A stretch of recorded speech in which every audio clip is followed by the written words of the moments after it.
We are living in a time of fairy tales. And we have to redefine those fairy tales because the fairy tales that we grew up with are so toxic. If you ever read real fairy tales like the Grimm's fairy tales, or if you go into indigenous fairy tales, you'll find that those fairy tales prepare you better for life. Because our fairy tales are about meeting your prince, singing the colors of the wind, the jungle boy who comes back to civilization, and it always revolves around true love. And those fairy tales set you up for heartache, pain, cognitive dissonance. They set you up for the fairy tale, not the real tale, but the fairy tale. And then you're ill prepared for life, because life is not a fairy tale. You may have moments of fairy tale, but in general, fairy tales are magical illusions and delusions of the mind.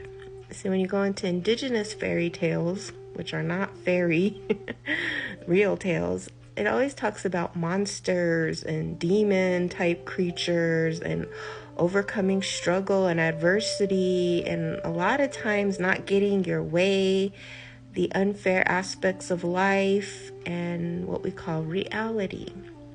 So that children, when they grow up, they are prepared for whatever is to come their way, and they have reference points of how these ancient heroes and heroines and gods and goddesses and potentials operated and worked to overcome struggle, heartache, and pain, and sometimes lost.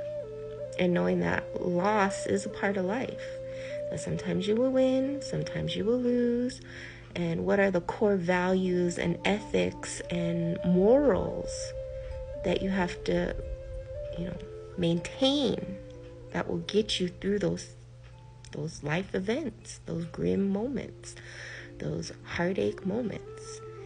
And this is where we have to begin to reestablish reality. Teach our children reality and not be afraid of it. Not let them, believe that Pocahontas was flying with the colors of the wind as she was,